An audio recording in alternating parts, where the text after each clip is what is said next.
Hey everybody, welcome back to our Wednesday Mastermind here in EXP Family Tree. If you're watching us live, hello to all of you. Make sure you use the chat box there like always. Remember you guys, it is live streamed forever there. So if you couldn't make it today, you can go back in and watch that or rewatch it anytime in the future.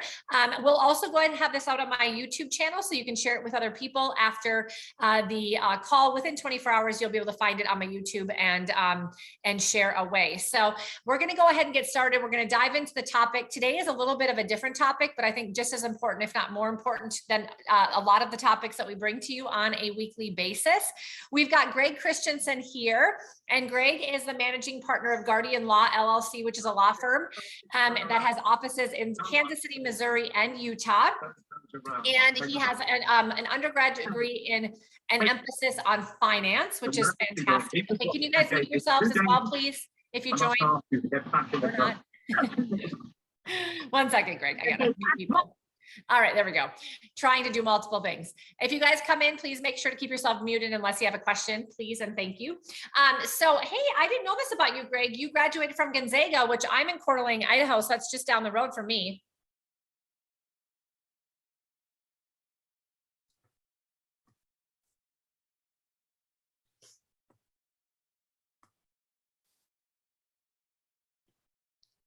Oh, I don't think I can hear you. Can you guys hear Greg? Okay, we cannot hear you, Greg, for some reason. You just lost your audio. Is that okay now? Or? Oh, yep, there we go. Sorry about that. That's okay. Coeur d'Alene, well, yeah. So I worked for a law firm while I was in law school, Witherspoon Kelly, and they have an office that's in Coeur d'Alene, just right off the lake. And so every Friday I got to drive up there and spend the afternoon in Coeur d'Alene. So I love it. It's yeah.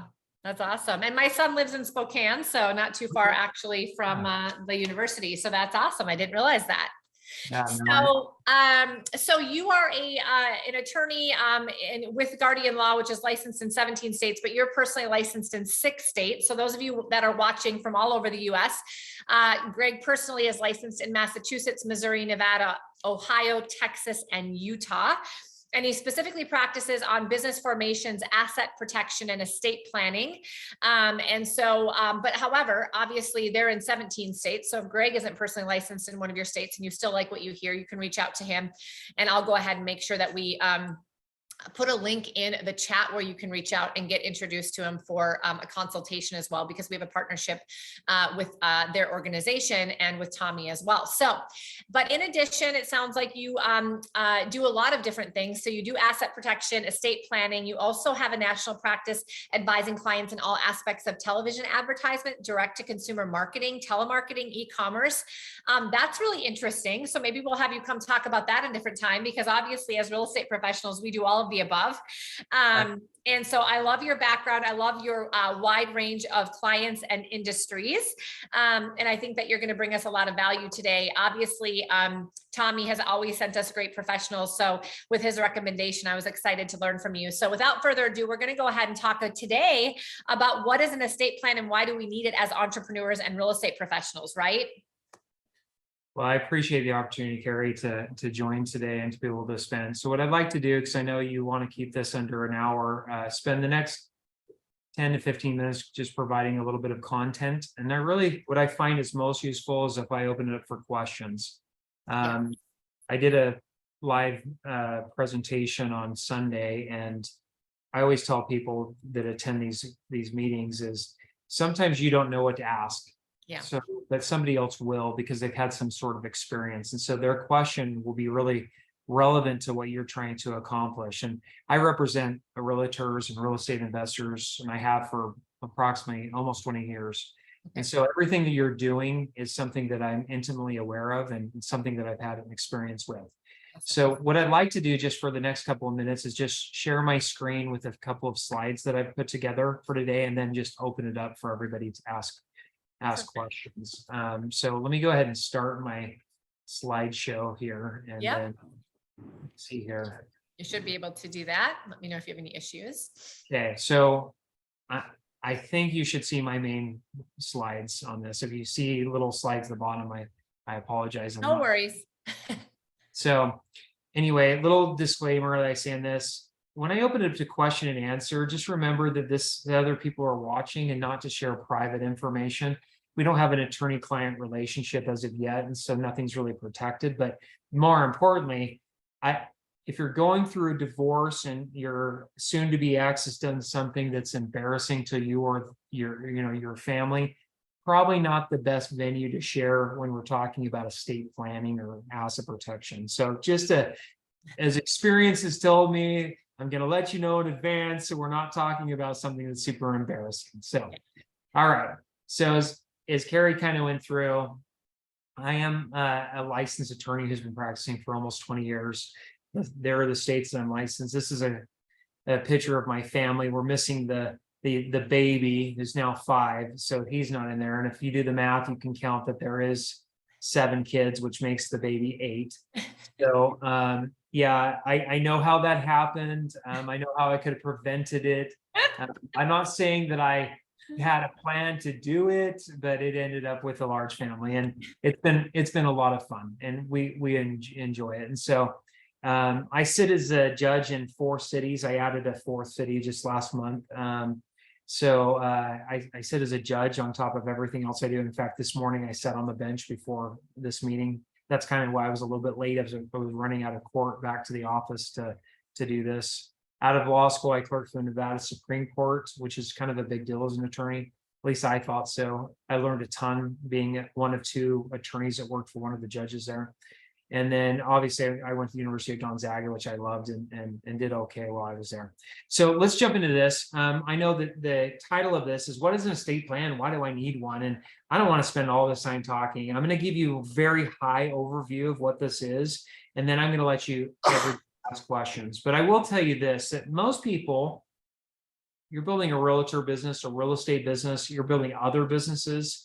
I can tell you that a majority of my clients, even the high net worth clients, the last thing they think about is having some sort of succession plan, something in place. And in case something happens to you, you know where those assets are going to go, let alone the business you're running, where that's going to go and how that's going to be handled. And so everything I'm going to talk today is just being a planner. Cari mentioned it. I'm a finance major. I worked for Fidelity Investments before I went to law school. I was licensed as an investment advisor. That's what I do. In law school, I trained other students how to do budgets and how to plan so they wouldn't run out of money by the end of the month, that they had something left over so they could live on. I've loved that. And that's what we do for this, is having a plan in place to say, hey, I'm going to run these businesses. I'm going to make as much money as I possibly can during my life. But if something happens to me, I'm not just going to leave this up to the state where I live to decide where this goes. I'm going to have a plan in place. And that's what an estate plan is. It has 2 major components. One of the components is, how do I transfer my stuff? And I say stuff because I have a sweet little lady that I work with. A couple of months ago, I said, hey, Charlene, that's not her name, but let's call her Charlene. Hey, how are we going to transfer your assets? And she's like, Greg, I don't have no assets. I just have stuff. And so I'm like, she was very well off and she was very intelligent. So I don't mean to portray her as being a simpleton, because she wasn't. But she's like, I don't have assets. I'm like, yeah, you got a lot of assets, actually. You've got a lot of stuff. So when I say stuff, that's what I mean. Yeah. It's inside, I laugh. The other thing is, what if there's a medical emergency that comes up? And I have a client, his uncle went and served in Iraq and he hit an explosive and put him into a coma, and he was brain dead. How do you handle that? So we have something in place for that. We have a general power of attorney and a healthcare directives that we do. So I'm going to go through this very quickly, explain that 50% of you probably on this don't have anything. That would be average. I bet among the 50 that have something, you probably haven't looked at it for years, haven't made a modification or change. These are things that change over time. I can tell you right now, I have 6 minor kids. In a year, I'll have 2 more adults. I'll have half of my kids will be adults. So like that, things change. Last year, my dad died, so I had to change. Things change in our lives, and if we don't update these plans, then they're kind of useless. We don't put assets into them, they're kind of useless. So that's what we try to do, is we try to make them effective as possible. And I call it an advanced planning, because we want to make sure that they attend to our needs as we change and that we make them effective. Because if we don't, then it really doesn't do us any good. It's like having some sort of, buying a car and putting it in your garage, never using it, never putting it in gas, never changing the tires. It just dies. It gets old. So what is a will and why do we need one? So in estate planning, we're talking about transferring stuff. We're talking about two primary instruments that I use. I use a last will and testament and a trust. Some of you may say, well, I have a will. Why would I need a trust? Because trusts are wonderful. Wills are great because you can name people to get your assets when you die, your stuff when you die, but that's all they do. They're really limited on that. But they also allow you, if you have minor kids like I do, to set guardianships for those minor kids. So I can have a plan in place that if something happens to my wife and I, we can govern them. But wills are subject to something, a dirty little secret called probate, which means if I die with a will only, and I have real estate, I own real estate, I'm gonna have to go through the courts to have them go through and administer that estate. Now, probate, you say, well, that's not a big deal. Well, it is because it's expensive. I would say on average, you're gonna spend, between $5,000 to $50,000 to probate an estate. In California, where do you come up with that? Okay, well, let me give an example. For example, like in California, and I'm going to pull a different slide so I can show you this so you can see it. These are the laws of the state of California. Now, I get not all of you are in California, and I can't go through all 50 states, but I'm just using one example. So I looked at realtor.com, and according to the California Association of Realtors, what the average home value in 2022 is. They don't have the stats for 2023 yet, obviously, because we're in it. So they said, okay, appreciation value, the average home price in California is $774,000. So if I had a home in California for $774,000, the average size home, not my cousin who lives in the Bay Area, who has a 3,000 square foot home that's worth $3.5 million. This is just the average one. If I die tomorrow and my house and my estate goes through probate, the first $100,000 of that is going to be taxed at 4%, which is $4,000. Then the second 100,000 is 3%, which is another $3,000. And then anything over $200,000 is 2%. So just for those $300,000, you'd pay $9,000 in probate costs. Well, that's not the average home price in California. It's $774,000, which would be $18,480 that I get to go, just because I died there, pay to the state of California. I don't have to pay any of that if I have a trust. So I utilize trusts. I do it because they're flexible. My oldest son is autistic. He's pretty high functioning. He's 20 years old, graduated from college with honors. He's been accepted to college, but I don't know what life's going to be to him. If he has some disability later on that he needs government assistance, I don't want him to lose that, because I just give him money if I die. And so I have what's called a special needs trust set up for him. It's a trust within a trust. So if something happens to him, the money pours into there, and it stays there and doesn't go to him directly. So it can be used for his benefit, but doesn't affect his benefits at all, his government assisted benefits at all. So there are things we can do with trust we can't do with a will. Like we build a cabin up in Idaho by Yellowstone National Park.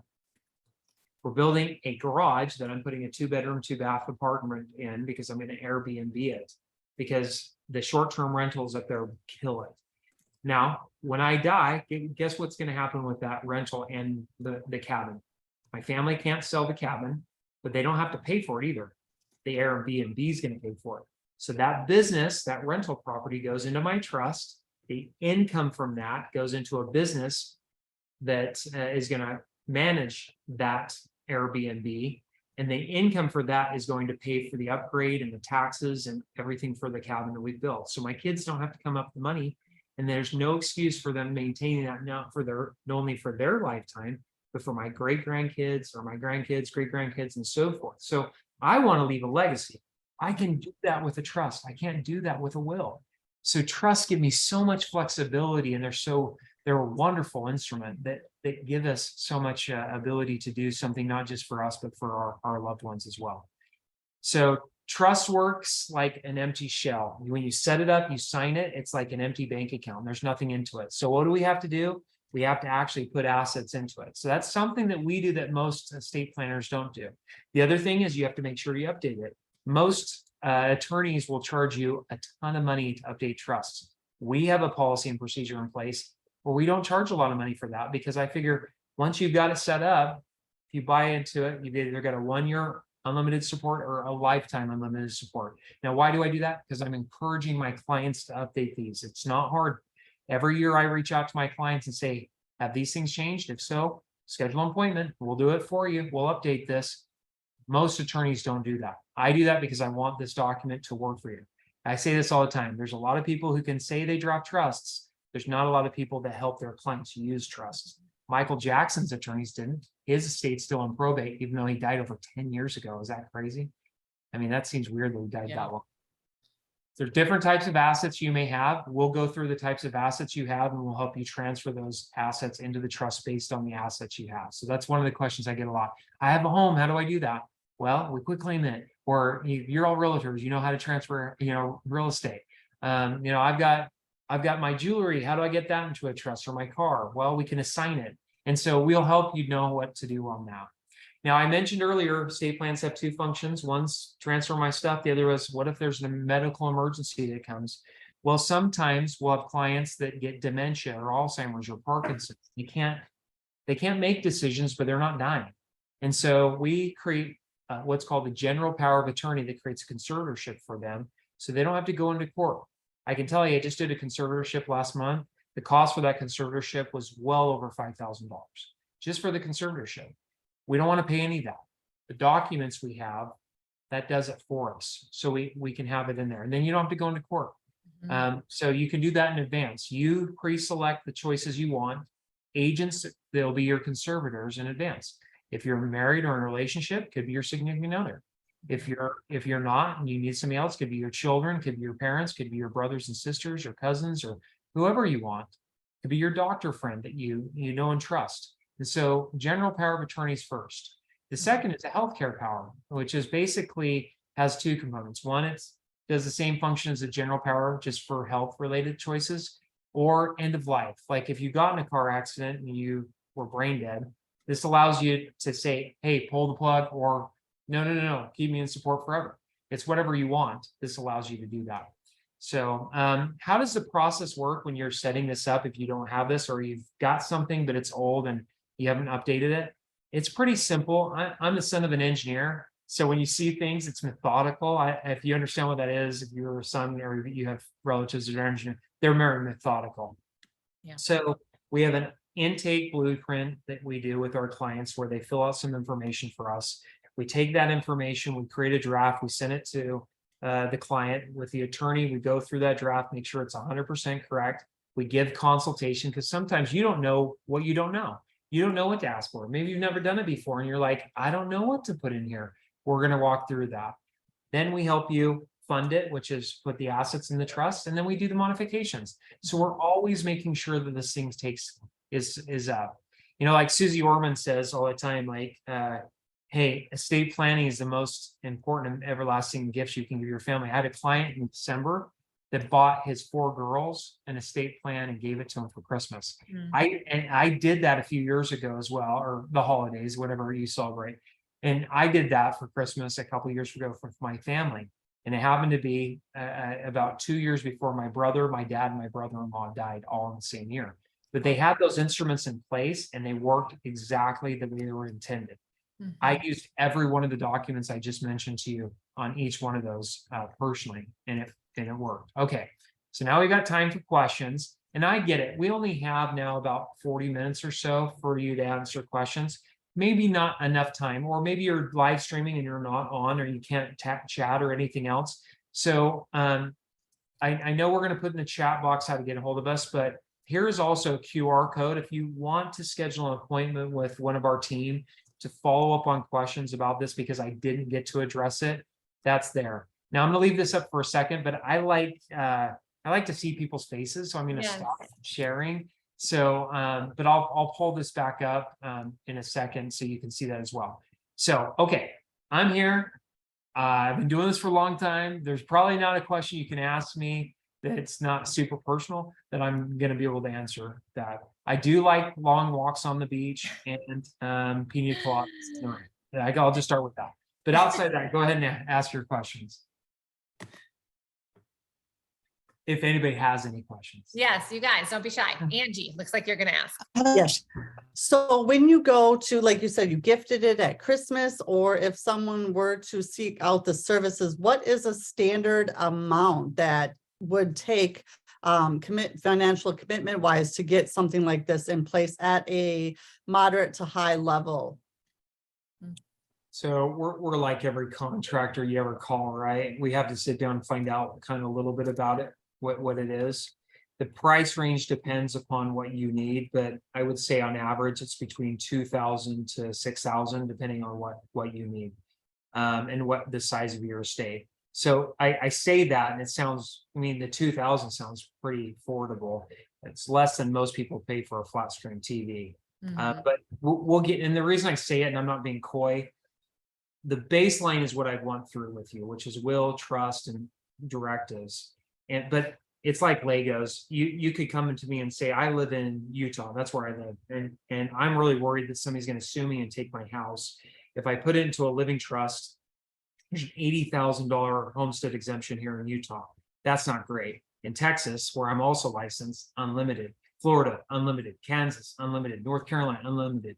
Nevada, $265,000. So like, relatively speaking, it's a really low homestead exemption state. So I may look at that and say, I may need an asset protection component to this too. So trusts are like bank accounts, right? You can have a savings account, checking account, money market account. They're all trusts and they can work together. But we may say, okay, we're going to take this asset, this home, and put it in an asset protection trust. Well, that may be $500 more, $600 more. So that's why it goes up. Or you come to me and you've got a $24 million estate.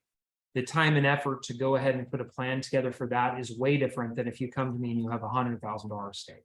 So that I'm not trying to be too coy. I will tell you this, it's way lower than most, law firms. That's the commitment that we've made here, is to give you already competitive, way low pricing on everything. So, yeah.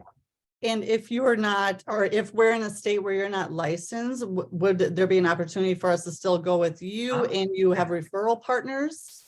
So you hit it. There's two ways, right? So I'm going into a 5-week jury trial next month. It's in Utah where I'm licensed. I'm local counsel. Where's main counsel? Washington, D.C. They're not here.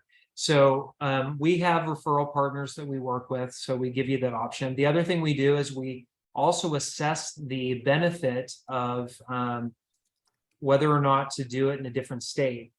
Like, for example, I'm sure you've heard or understood that there are some states that have better, more predominant laws when it comes to asset protection than others for businesses. So that's why Disney and Apple and Microsoft are all Delaware corporations instead of Washington and California corporations, right?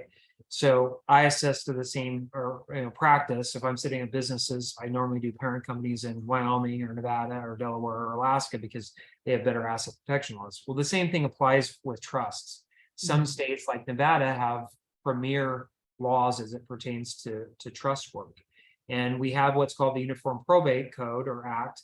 And that basically says if I have a trust in Nevada and I move to California, California has to recognize that trust as well. That's how you can have a Delaware corporation and still live in Minnesota, for example. It's because they recognize those laws. So we'll give you the choice. We'll look at what it is and we'll say, okay, listen, you're in Minnesota and here's some limitations you have. Why don't we do a Nevada trust where I'm licensed and it's still acceptable there? And no, I'm not comfortable with that. Let's do it. Okay, well, let's introduce you to Ryan, our Minnesota attorney, and they can help us with it. So we'll walk through all of that with you and give you the choices so you can make the decision. But we're comfortable on most of that, and we have the relationships in every jurisdiction. I will say, and this isn't a cut against anybody from Louisiana, but we generally don't do it in Louisiana because it's based on French code versus Old English code, like every other state is, and it's really different. So, and a lot of my Louisiana clients have property in other states anyway, so it makes it easy. So that's the only caveat I mentioned on there, where there's kind of a preference if you're in that state to do it somewhere else. But really good question. Anything else that you had?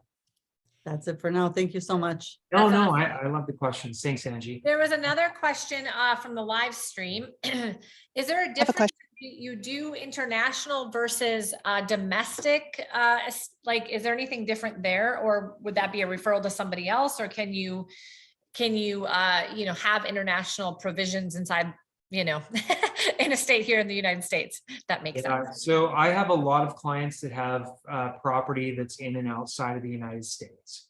And I have a lot of clients that are foreigners that are not citizens of the United States, but they have properties in the United States. So here's how it works, just globally, is our documents will cover here in America will cover assets that are located in the United States or its territories, right? So the United States has territories like American Samoa and, you know, Puerto Rico, and, you know, so there are some territories that also apply to this as well. So if you have assets, real property or whatever in those territories, these instruments will cover those.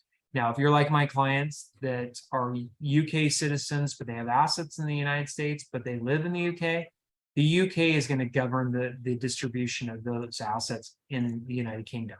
So they would have to have an instrument in that. Or if you were in Brazil or Canada or Mexico or wherever, you know, South Africa, you'd have to have an instrument in those respective countries to handle the property in those properties. Now, if you're a US citizen and you have a bank account in Switzerland, for example, well, we can tie that bank account to your US trust, because that's just, it's a holding, you know, of that money. It's not more than that. Now, back in the day, it's all Swiss bank accounts, but it's way different now than it was back in the day when you'd have that. So sometimes we can grab assets out of the country, but if there's a lot of times, if it's real property and it's outside the country, you have to have an instrument in that country that handles that asset. But I have clients all the time that have, like, for example, 2 weeks ago, a couple out of India, they moved here to the United States. Their whole family's in India. They have 2 minor kids. If they die, they want their kids to go to India. Do we handle that? Sure. What we had to do is do a temporary guardianship. I mean, they didn't die, but in case they did, we had to find somebody here in the United States to take the children until the parents who were in India could get the permits and paperwork in place to be able to transport the kids and take them from India or from the United States to India. Mm-hmm. Some things are logistics. So we look at all of that. So there are components, but I think your question was, if there are assets in, you know, the Dominican Republic, you're going to have something in the Dominican Republic to handle those assets versus the assets in Texas, for example. Yeah. So, that makes sense. Yeah. That makes sense. I don't know if it's Dana or somebody else had. Yeah, Dana, I think, had a question. Yes, I had a question. Sorry, guys, I'm on a walk in the forest. Well, I'm going to stand up and walk too with you. So. I know. Cool. So my question is, do you set up corporations, LLCs, and do you recommend having the LLC set up first prior to putting it in a trust, or opening a trust and putting the LLC in the trust? There's no preference. It just depends on where you're at. We have a lot of clients that have several businesses that have never had trusts, and we still do it. So that's part of the consultation I mentioned. I know that, you know, like Angie's like, how much does this cost? Well, part of it is looking to see what you have, because a good portion of our consultation is saying, okay, listen, Dana, you've got this corporation set up over here. You've got a nonprofit over here, or you got these LLCs over here. We got to tie this all together so we can funnel it into the trust. So once I look at it, and a lot of my job is going and cleaning up things that have been done. Not that they were done wrong. It's just sometimes they're just not complete. And for me, I tie everything together. I like it clean. So I know that everything's going to funnel properly. And so what we would do for you is we'd look and see what you have, and then we'd incorporate it with the trust. And we may have to make some modifications or amendments, which is fine. It's easy. We do that all the time. But then when we're done, you've got a clean organization where you've got state plan with businesses, and they're all tied together and they work together as bookends. It's a clean process, and you'll see it if you join with us on how we do that. But I would say a vast majority of our clients come with some sort of business activity already happen that we incorporate the trust work into. I hope that answered your question. She froze. She got bear attacked on the trail. No, run, Dana. So, no, I'm joking. Literally, she's in New York. I'm in the car. I'm in the car now. Awesome. That was super helpful. We can't hear you, Dana, but hopefully that answered your question. You're out of service, I think, unless it's me now. Yeah, I think it's her. Okay. I shouldn't joke about the bear attack. We had a bear by our cabin in Idaho run after some joggers last year, and nobody was hurt. Yes. Where is your cabin? It's in a place called Island Park, Cool. Idaho. So it's Okay. about 30 minutes out of West Yellowstone. So that's the west of Yellowstone. Yeah. We live just probably 90 miles from the border. We're outside of Coeur d'Alene, just a little bit towards Montana ourselves personally. So yeah, so you go through the 4th of July Pass, and you got all we're that. right by the 4th of July Pass. You're off the Fork River. I know I where you're love at. it. Missoula. Yeah, you know. I love it. Awesome. Any other questions? Lisa, Derek, anybody else here that had a question? Let me double check and make sure we didn't have any more comments in the live stream. We have a lot of people watching there. So let me make sure I'm not missing anything. I can tell you what I've gone through today is skimming off the top, and it's not really enforcing the dire need to have these things into place. So I could have used examples to show the reason. Like I had a couple come to me a couple years ago, and the reason they came to me to do an estate plan is because their best friends died in a plane crash, and their best friend's 5-year-old son survived.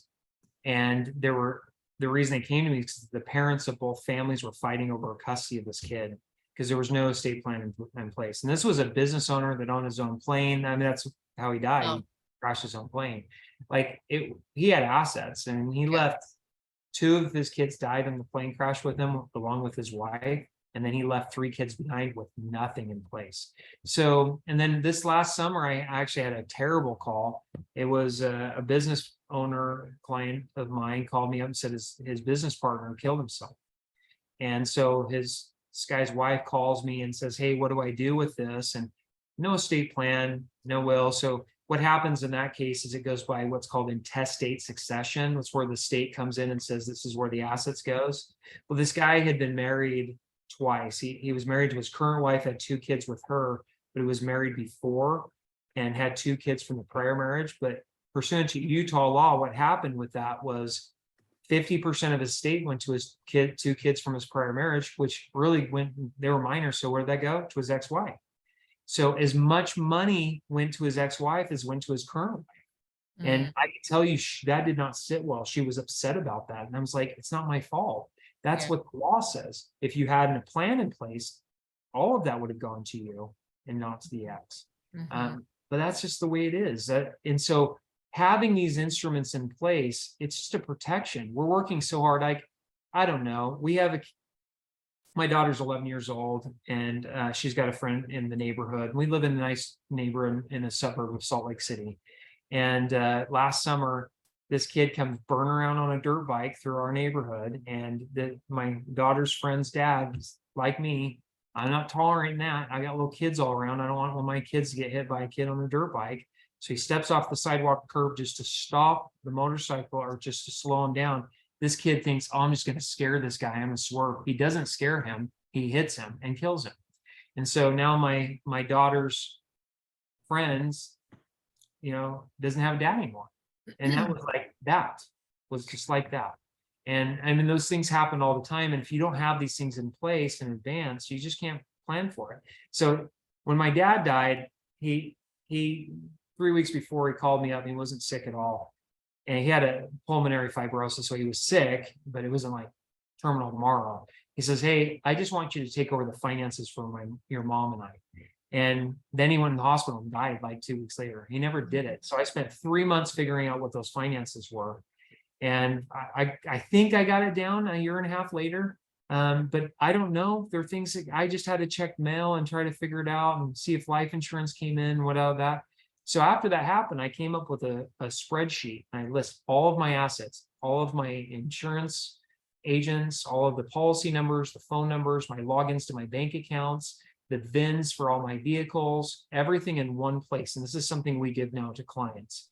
And I send it to my wife once a month. She thinks I'm bored as heck. But it's like, if something happens to me, it's not going to have a clue where to go, but it's all at one place. If she needs to go and she doesn't know that I have an IUL with a certain insurance agent out of Kansas City, Missouri. I mean, how would she know that, right? She'd have to wait the once a year that they send me a statement in paper form, because nobody sends paper statements anymore. She wouldn't know, but now she knows, hey, here's what the death benefit of that policy is. And also here's the whole life provision savings account of that policy as well. It's all in one place. So she can just immediately, now I don't send it more than once a month, because then I'm going to be looking under the shoulder and tasting, like having my kids taste my food before I eat anything, so that I don't get sick and die. No, I'm joking. My wife, I don't think she, no, I'm just joking. But I make sure, that she's not anxious to bump me out. She knows I'm way worth more dead than alive. So most people are. Yeah, that's it's good. The thing is it's just about preparation, and the more wealth that we're building. And at EXP Realty, you guys, we all have a tremendous amount of wealth that we're going to be building, or we are building in different ways: selling real estate, building our teams, our collaborative groups, revenue share, stock. We're all making more money than we were anywhere else. And it's going to continue to grow as time goes on, because we understand the compounding effect of this stuff. So I think that there's no better time than now to just make a decision to have some things planned and in preparation for the future. And we have such a great relationship with Tommy and the affiliate partners like Greg, that truly we do get a big discount, and we can have these tools and experts because of what they've put together and how many thousands of entrepreneurs that they're helping throughout the US with estates, with wills, with, all the things that we've talked about. And we're going to continue to bring them into EXP Family Tree regularly to talk about these things, because all of us have these ideas, these concepts, and these things we know we need to get to cross our mind, and we just don't take the time to do them. But we've heard multiple stories today of those incidences where, people probably would have wished they would have done it the day before. And any of us can find ourselves in that position. So I want to encourage you to update yours if you have one and you just haven't updated it. Set an appointment to at least have a consultation, and really seriously consider doing this for you, your family, your loved ones, and your future. So Cari, if I could just for a second, let me just show, Dana asked about like how businesses work, and I've got a slide I'm just going to pull up so you can kind of see how this works together. Yeah. So when you look at this is actually how everything should work together with businesses. And I don't know what type of business you're going to do. I know that there's realtor stuff and real estate stuff, and it could be a management company, or it could be a pet store owner. I don't know what it is or where you're located, but this is how it all works together, right? Most of us, if I have more than one business, I'm going to have a holding company. That's a recommendation that I make, and I personally do that myself. Those holding companies are going to have subsidiaries that are going to do different things. Could be a management company, real estate, could be an assisted living company, could be a pet store, it could be a law firm like I am. And then they all kind of work together. And then the way that this all ties in is I have that holding company owned, or beneficial ownership is going to be my trust, so that it all ties together. And then they just work like this. So when we sit down with a client, we build this out per client. So we would sit down with you, like Dana said, well, I've got this and this. We make a list, we listen to what you have, and we build this out. And then we show you, hey, this is what you've got. Here's where the gaps are. This is what we're trying to do. Because really what you want together with all of this is you really want to have a comprehensive plan that protects you for assets and allows you to distribute. This is what I call WIGASMAT. So one of the things, I'm licensed in Massachusetts, and when I worked at Fidelity, my account was in Boston. And so I picked up WIGASMAT, and I get on there and I had this guy that would kill me. It was just so funny. He's like, hey, Greg, I want to make some money, and I want to be WIGASMAT. And so that's what we try to do. And that's why I use that accent, is that we want to be WIGASMAT because we want to have everything tied together and it organized. And if something's not organized and it's not fitting together, you've got a loophole, you've got a gap. And we don't want that. You can have that never, this is not one place in your life you want to have a gap. Business, estate planning, you want it all together. And that's kind of what we do. We consult with that, and then we go through it. So Lacey kind of threw in, I think that there's Cari threw it in there, a link that you can go to schedule an appointment with if you have a question on that. So we're happy to do that. Now, looks like Lisa's got a little comment here as well. Yeah. And I'm happy to get that. So is there a short explanation of the purpose and benefits of a holding company? I probably could spend an hour on it, but I'll do it in a short explanation. And here's my analogy, okay? I represent a lot of real estate investors. Last week I was in a 4-day bench trial. Next month I'm going to be in a 5-week jury trial. So I get into court a little bit, right? So I know what litigation looks like. It's something that I would prefer all my clients to avoid, just like probate. I don't want you to go to court because you know who wins in court? I do, because I get paid. Otherwise I don't go to court. At the end of the day, everybody else really win or lose? Not really. The attorneys get paid and then there's a judgment. Look at Gwyneth Paltrow. What did she get? $1. She didn't get attorney's fees. I know there's some press releases. That was in our state. That was the court, the same judge that had my case last week, same judge. She got $1. That's what she got. Was it worth $1? I bet she spent way more than $1 to litigate that case. So when it comes down to it, you don't really win in litigation. So my purpose, if I have to bring a lawsuit on behalf of somebody, my sole purpose is to get what my client wants as fast as I possibly can. Because the longer I litigate it, the less motivated my client is, the more expensive it becomes to them. So it becomes a loser proposition. So here's my answer to your question. And I know it's a little longer than you probably wanted it to be, but here I've set it up. I have clients that own real estate. They own an LLC that owns a rental property, for example, and something happens. Either the tenant or a guest of that tenant gets hurt in that property. And they come to me and they say, Greg, I want to sue the tenant or the landlord because of this. The first thing I look at as a litigator is who owns that LLC.